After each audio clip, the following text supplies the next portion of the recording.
That is reframing. Reframing అంటే bad సిచ్యువేషన్స్ని నెగటివ్స్ని కూడా positive వేలో తీసుకొని అంటే నెగిటివిటీని అంటే పాజిటివ్గా. It's like changing the position of your lens.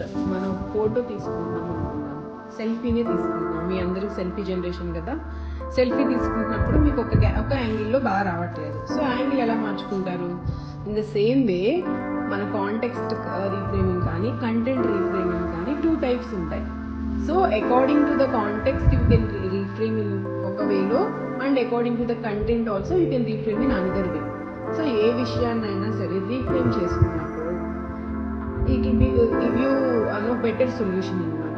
So you will go into the state of solution oriented person, not from the problem oriented person. A problem అయినా మనం solution ఓరియంటెడ్గా ఆలోచించినప్పుడు will get more solutions. So reframing అనేది అలా use అవుతుంది.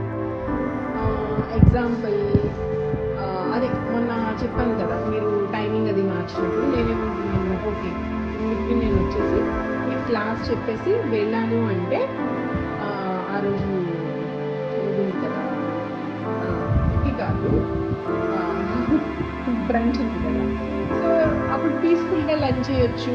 అంటే నాకు class ఉంది అని వెనక ఎవరు కొడుతున్నట్టు ఉండదు. సో పీస్ఫుల్గా లంచ్ చేసి ఫ్రెండ్స్తో కొంచెం ఎక్కువ టైం స్పెండ్ చేసి రావచ్చు. నేను అలా రీఫ్రేమ్ చేసుకున్నాను. అండ్ ఆల్సో ఇంకొకటి ఏమంటున్నాను, లంచ్ అయిపోయాక హ్యాపీగా పడుకోవచ్చు. సో పడుకుంటే నాకు సండే మధ్యాహ్నం పడుకోవడం ఇష్టం, మిగతా టైమ్స్కి పడుకోవడం. సో అలా నేను రీఫ్రేమ్ చేసుకొని హ్యాపీ, నాకేం ప్రాబ్లం లేదు. I have to be flexible. మనం ఫ్లెక్సిబుల్గా అడాప్టబిలిటీ టీచ్ చేస్తున్నప్పుడు మనకు కూడా అది ఉండాలన్నమాట. సో అది ఉన్నప్పుడే మనం ఇంకొకరికి ఏదైనా చెప్పగలం, చేయగలం. జనరల్గా మీకు తెలిసే ఉంటుంది కదా, we say that we can't pour from the empty cup. మన కప్లో ఫుల్గా ఉంటేనే ఎవరికైనా ఇవ్వగలుగుతాం.